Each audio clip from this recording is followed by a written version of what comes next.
ঝিনাইদহ 4 আসনের এমপি আনার তিনি কিন্তু এখন আর এই পৃথিবীতে নেই। কেউ বলছে তাকে নিখোঁজ করা হয়েছে, কেউ বলছে তাকে এই পৃথিবী থেকে উপরে পাঠিয়ে দেওয়া হয়েছে। তা আসলে ঘটনা কতটুকু সত্য এখনো বিশ্বাস করা যাচ্ছে না, কারণ ঘটনার মূল কাহিনী যদি উদ্ঘাটন না করা হয় তাহলে কিন্তু কোনো কিছুই বোঝা যাচ্ছে না। আবার কেউ বলছে তাকে শেষ করে দিয়ে তার দেহটাকে টুকরো টুকরো করা হয়েছে, করে নাকি পানিতে ফেলে দেওয়া হয়েছে। তা মানে কোন বিষয়টা এখন মানে সত্য এটা এখনো মানে তদন্তে আছে আর কি। তার তবে তাকে যাদেরকে সন্দেহ করা হয়েছে তারা কিন্তু স্বীকার করেছে যে তার সঙ্গে এগুলো করেছে, বা তার কেউ বলছে যে তাকে পানিতে ফেলে দিয়েছে, কেউ বলছে খালে ফেলে দিয়েছে। সব জায়গায় খোঁজা হচ্ছে, কোথাও পাওয়া যাচ্ছে না। আবার এদিকে বাংলাদেশের গোয়েন্দা বিভাগের একটা টিমও কিন্তু সেখানে গিয়েছে এই তদন্ত করার জন্য। তা দর্শক, এত কিছু বলার একটাই কারণ হলো যে তিনি নাকি আগে অনেক খারাপ ছিলেন। তিনি নাকি এলাকার মানুষের সঙ্গে, তার স্থানীয় যেসব লোক আছে তাদের সঙ্গে অনেক খারাপ ব্যবহার করতেন। তো এখন তারা দোয়া করতেছে যে আমাদের সঙ্গে যা করেছে এখন তার সঙ্গে তা হয়েছে। আবার এদিকে তার মেয়ে বলতেছে যে তার শরীরে যদি কিছু একটা মানে চিহ্ন দেওয়া হয় সেটা দিয়েও নাকি তারা মানে একটু শান্তি পেত, যে যেহেতু শেষ চিহ্ন আর কি। তার মেয়ে ডারিন প্রধানমন্ত্রীর কাছে কথা বলেছেন, প্রধানমন্ত্রী আশ্বাস করেছেন যে যে কোনোভাবে হোক এই ঘটনার উদ্ঘাটন করা হবে। তো দর্শক, কি বলবো আসলে, এখন কেউ বলতেছে যে মানুষ আগে যা করে তার ফল এক সময় না এক সময় পায়।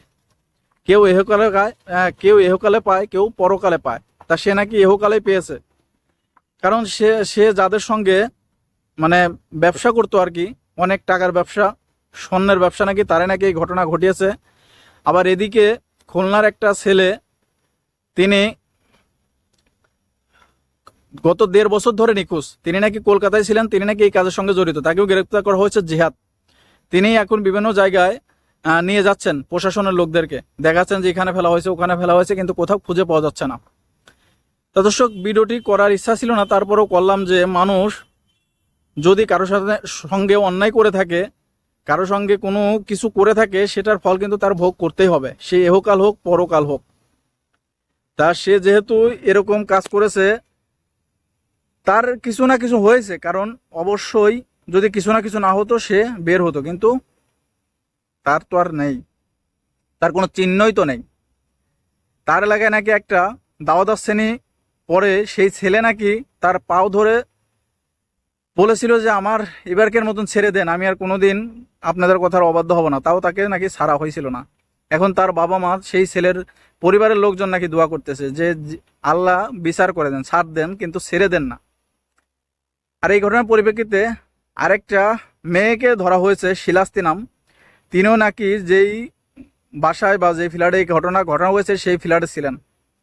তা সেও এই ধরনের অকাজ কুকাজের সঙ্গে জড়িত। তাকেও কিন্তু এখন ধরে রাখা হয়েছে। যদি ঘটনা সত্য হয় তাহলে কিন্তু এদের সবাইকে কিন্তু মানে কি সর্বস্ব সাজা কি সেটা তো আপনারা জানেন, সেটা হবে। তাহলে এরাও কিন্তু রেহাই পাবে না। তাহলে বলেন যে যারা একে একে জড়িত সবাই কিন্তু কোনো না কোনোভাবে এর ফল ভোগ করতেই হবে। এই কারণেই ভিডিওটি তুলে ধরা, যে আমরা যেন মানে কারো হক মেরে না খাই, কারো সঙ্গে দুর্নীতি না করি, কারো মানে কি বলবো কেউ মনে কষ্ট পায় এ ধরনের কোনো কাজ না করি। তা না হলে কিন্তু এর ফল একদিন না একদিন ভোগ করতে হবে, এহকাল পরকাল যে কোনো এক জায়গায় করতেই হবে। তো দর্শক, এই কারণে এই ছোট্ট ভিডিওটি করলাম। যদি ভালো লাগে অবশ্যই ভিডিওটি শেয়ার করবেন। সবাই ভালো থাকবেন। আল্লাহ হাফেজ।